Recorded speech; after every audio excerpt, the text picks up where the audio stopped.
దాన్ని తిట్టడానికి మాత్రం ఆమెను పంపిస్తూ ఉంటారు. నిన్న చూశాను నేను, మానవత్వం లేదు అది ఇదని మాట్లాడుతుంది.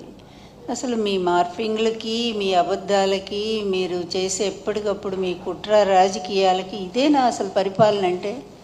చంద్రబాబు, ఇదేనా నువ్వు ఏదో 40 ఏళ్ళ ఇండస్ట్రీ అని చెప్పుకునే గొప్ప రాజకీయ జీవితం? నీ కొడుకుని తీసుకొచ్చి ఒక షాడో ముఖ్యమంత్రి వాడు ఈరోజు, నువ్వేమి లేవు, నువ్వు ఒక అసమర్థుల్లాగా మూలబడి ఉన్నావు. అదేవిధంగా ఇక నీ కొడుకు ఇష్టం వచ్చినట్టు, వాడికేమీ తెలియదు, ఓనమాలు కూడా రావు రాజకీయాల్లో.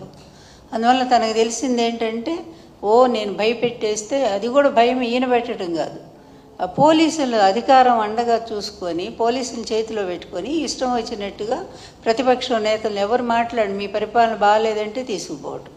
అదేవిధంగా ముఖ్యంగా ఈ రాష్ట్రంలో ఈ 1 ఇయర్లో ఆడపిల్లల మీద జరుగుతున్నటువంటి అత్యాచారాలు ఇంతవరకు స్వాతంత్రం వచ్చాక రాజకీయ చరిత్రలో, అంతకుముందు ఎక్కడో నిజాం టైంలో రజాకారుల ఉద్యమాల్లో మహిళల మీద అత్యాచారాలు దారుణంగా జరిగాయి అనేది మనం విన్నాము.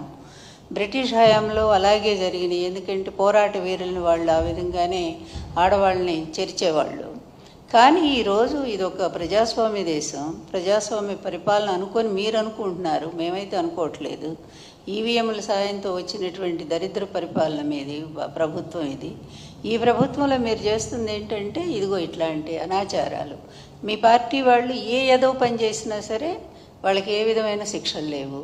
వాళ్ళు మహిళల్ని భయంకరంగా మరి మీ సోషల్ మీడియాలో ఇష్టం వచ్చినట్టు వాళ్ళ వ్యక్తిత్వ హననాన్ని చేస్తుంటే దానికి ఏ విధమైన శిక్షలు లేవు.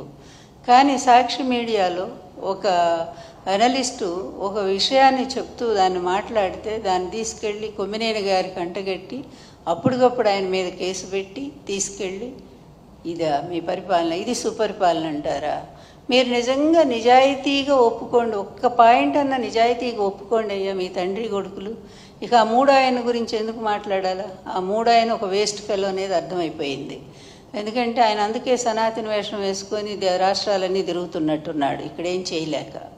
అందువల్ల ఇక ఆయన గురించి వేస్ట్ మాట్లాడటం కూడా వృధా. ఎందుకంటే ఆయనకు నాయకత్వ లక్షణాలు మొదటి నుంచి లేవు, ఎదిరించే తత్వం అస్సలు లేదు. చంద్రబాబు పిలిచినప్పుడు వచ్చి జగన్ గారిని ఒక తిట్టిపోవటానికి మాత్రం ఉపయోగపడతా ఉన్నాడు. కనీసం మీ పక్కన స్థానం కూడా ఇవ్వనంత స్థితికి దిగజారిపోయాడు, అతను సంపాదించుకోలేకపోయాడు. అందువల్ల ఇక అతని గురించి ఎక్కువ మాట్లాడకూడదు. కానీ మీ ఇద్దరు కలిసి ఈరోజు రాష్ట్రాన్ని ఏ విధంగా చేస్తున్నారో ఒక్కసారి ఆలోచించండి. మీరు ఆలోచించట్లా, ప్రజలు ఆలోచిస్తున్నారు, ప్రతి క్షణం ఆలోచిస్తున్నారు. ఎందుకంటే శ్రీశ్రీ గారు అన్నట్టు మదమెక్కిన తురంగాలు అన్నట్టుగా మదం పట్టినటువంటి గుర్రాలు లేకపోతే ఏనుగులు ఇవన్నీ కూడా ఇష్టం వచ్చినట్టుగా ప్రవర్తిస్తూ ఉంటాయి. వాటికి ఉచ్చము నీచము జ్ఞానము ఏమీ తెలియదు. అవి ఎక్కడ పడితే అక్కడ ఎట్లా పడితే అట్లా పరిగెడతాయి, అన్నిటిని నాశనం చేస్తాయి. ఈరోజు రాష్ట్రాన్ని నిజంగా గుడ్ గవర్నెన్స్ అంటే జగన్ గారి టైంలో ఒక పద్ధతిగా జరిగింది. కానీ మీరు ఏ ఒక్క పాయింట్ అయినా కంపారిజన్ చేయటానికి మీరెవరు రారు.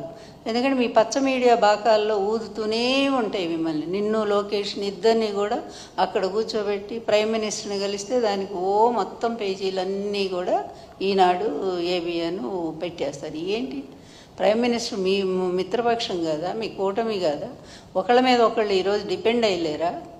అది కూడా కలిస్తే దానికి ఒక పెద్ద అది వీరత్వమా శౌరత్వమా? ఆయన వల్ల ఇదిగో ఇన్ని వేల కోట్లు ఈ రాష్ట్రానికి మరి వస్తూ ఉన్నాయి, పరిశ్రమలు వచ్చినాయి, ప్రైమ్ మినిస్టర్ గారు యాక్సెప్ట్ చేశారు. లేదా మీ రాజధాని, మీరు అనుకునే రాజధానికి ప్రైమ్ మినిస్టర్ గారు ఇన్ని వేల కోట్లు ఇప్పిస్తున్నారు అని ఈ విధంగా అయినటువంటి వార్త అయితే నిజంగానే బాగా సాధించారని చెప్పుకోవటానికి. ఇంత సిగ్గుమాలిన మీడియా, ఇంత సిగ్గుమాలిన తండ్రి కొడుకులు, ఇంత పనికిమాలిన పరిపాలన, దీన్నంతా చూపిస్తూ ఒక 60-70 కోట్లు ఖర్చు పెట్టి దానికి ఒక గుడ్ గవర్నెన్స్ పాలన రాష్ట్రం వైపు చూస్తుందంట. అంత పెద్ద గిన్నెస్ బుక్లో ఎక్కి ఆయనకు ప్రైమ్ మినిస్టర్ గారి కంటే లోకేష్ బహుమతి ఇస్తున్నాడు. అన్నీ లోకేష్ బహుమతి ఇస్తున్నాడు. ఎన్ని 600 కోట్లు ఖర్చు పెట్టారు. ఏమైంది? ఎంత రసాభాస. చిన్న పిల్లల్ని తీసుకొచ్చి వాళ్ళని పాపం గిరిజన పిల్లల్ని, వాళ్ళకి తిండి లేదు, నీళ్లు లేవు, వాళ్ళు పడుకోవటానికి ఒక సౌకర్యం లేదు. ఇదా గుడ్ గవర్నెన్స్? ఎక్కడైనా జగన్ గారి హయాంలో ఇలా జరిగినాయా? ఎప్పుడైనా స్టూడెంట్స్ని ఇబ్బంది పెట్టారా? మీ హయాంలో పాడుపడ్డ స్కూల్స్ అన్నింటినీ కూడా నాడు నేడు క్రింద ఆయన బాగు చేసి చక్కగా వాళ్ళందరికీ కూడా విద్యను కల్పించారు. వాళ్ళకి కావాల్సినటువంటి అమ్మఒడి పథకం ద్వారా 15,000 ఇచ్చి ఆ పిల్లల్ని బడికి రప్పించి గవర్నమెంట్ స్కూల్స్ అంటే కలెక్టర్ పిల్లల్ని కూడా చేర్చే విధంగా దాన్ని డెవలప్ చేశారు. అది గుడ్ గవర్నెన్స్. అలాగే మహిళలకు చూస్తే ముఖ్యంగా పక్క రాష్ట్రంలో ఎక్కడో ఆ అమ్మాయి మీద అత్యాచారం జరిగి చనిపోతే ఇక్కడ ఉన్నటువంటి ముఖ్యమంత్రి గారు జగన్ గారు స్పందించి అప్పటికప్పుడు దిశ యాప్ తీసుకొచ్చారే, దిశ చట్టం కూడా తెచ్చారు. అయితే అది ఇంకా కేంద్ర గవర్నమెంట్ ఒప్పుకోలేదు. అయినా సరే పోలీస్ స్టేషన్లు ఎక్కడికక్కడ మండల కేంద్రాలు పోలీస్ స్టేషన్లు పోలీస్ స్టేషన్లు పెట్టారు. మహిళలకు 2 కోట్ల మంది దిశ యాప్ ఆ రోజు డౌన్లోడ్ చేసుకున్నారంటే అదా నిజమైన పరిపాలన? లేకపోతే ఇప్పుడు ఇష్టం వచ్చినట్టు మొన్నే కదా అనంతపురంలో ఒక బాలిక మీద 14 మంది మీ తెలుగుదేశం గూండాలు, చెప్పాలంటే దరిద్రం ఉండా కొడుకులు వాళ్ళు, అటువంటి వాళ్ళంతా కూడా అంత ఒక ఆడపిల్లని అన్ని నెలల పాటు అలా అత్యాచారం చేస్తుంటే ఆ పిల్లకి గర్భం వస్తే ఏమన్నా కనీసం ఎక్కడున్నామ్మా హోమ్ మినిస్టర్? నువ్వు లేడీయే కదా, నువ్వు స్త్రీయే కదా. ఇలాంటి వెధవలంతా కూడా ఇలాంటి పనికిమాలిన పనులు చేస్తే మీ పార్టీకి చెడ్డ పేరు రాదా? అయినా ఎందుకు వాళ్ళని కాచుకుంటున్నారు? వాళ్ళ మీద ఏమైనా శిక్ష ఉందా? కనీసం ఒక్కళ్ళైనా అరెస్ట్ చేశారా? అదేవిధంగా అదే అనంతపురంలో ఇంకో అమ్మాయిని చంపేశారు. ఆ అమ్మాయిని పాపం రేప్ చేసి చంపేశారు.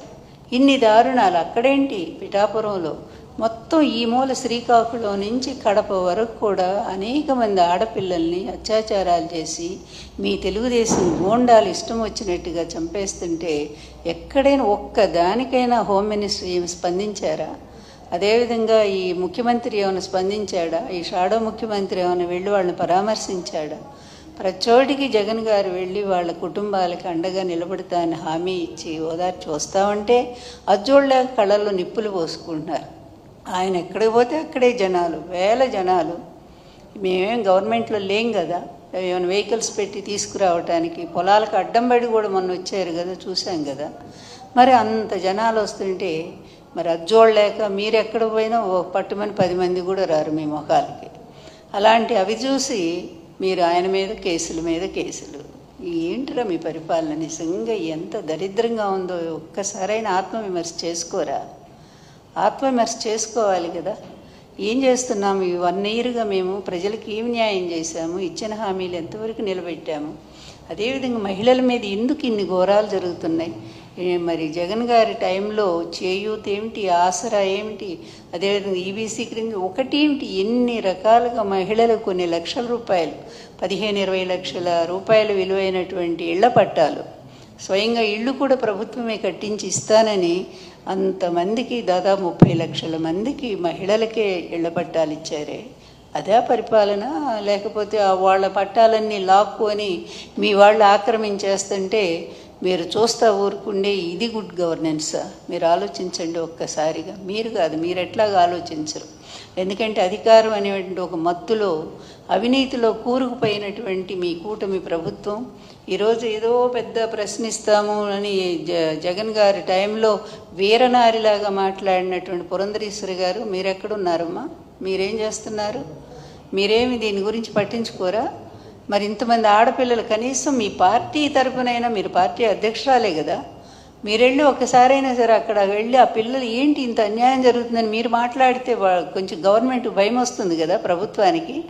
అంటే పరోక్షంగా మీరు మిత్రపక్షం అనేటువంటి పేరుతో చేసే ఏదో పనులన్నిటి కూడా మీరు సపోర్ట్గా నిలబడతారా?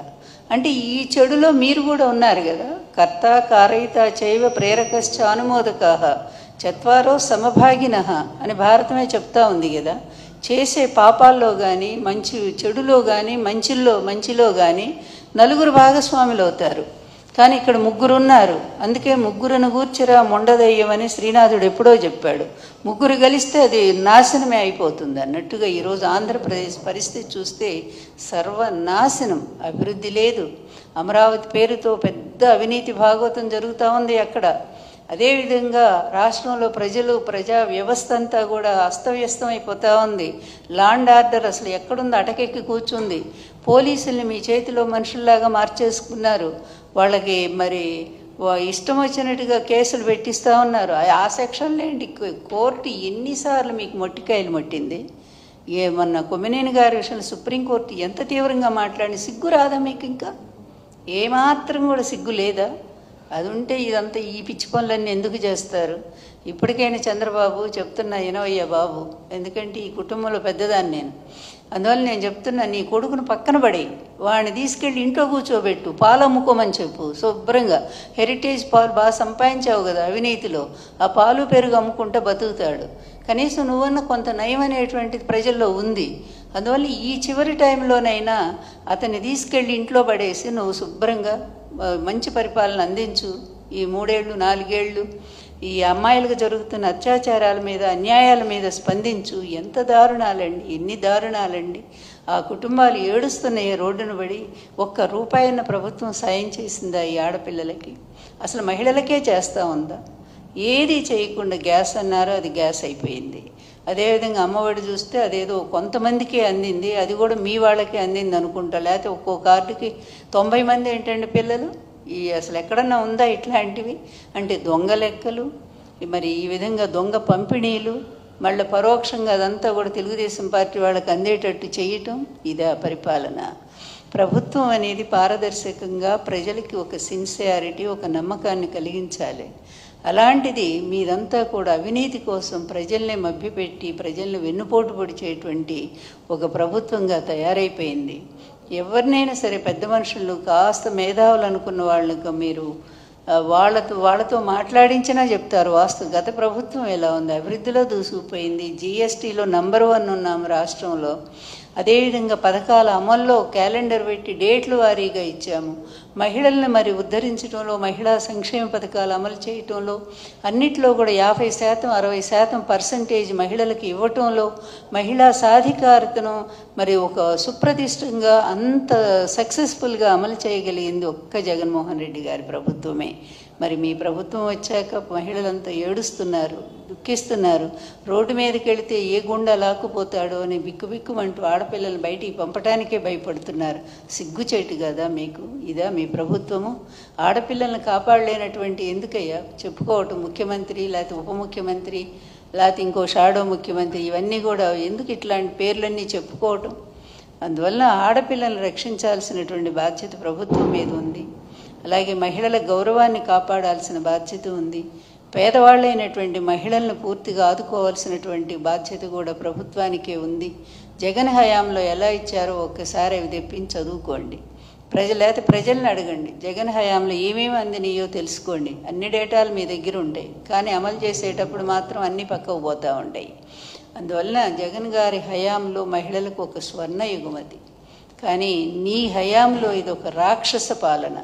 ఎప్పుడో హిరణ్యకశ్యపుడు, హిరణ్యాక్షుడు వాళ్ళు ఇలాగే ఋషుల్ని ఆడవాళ్ళని చెరబట్టేవాళ్ళట.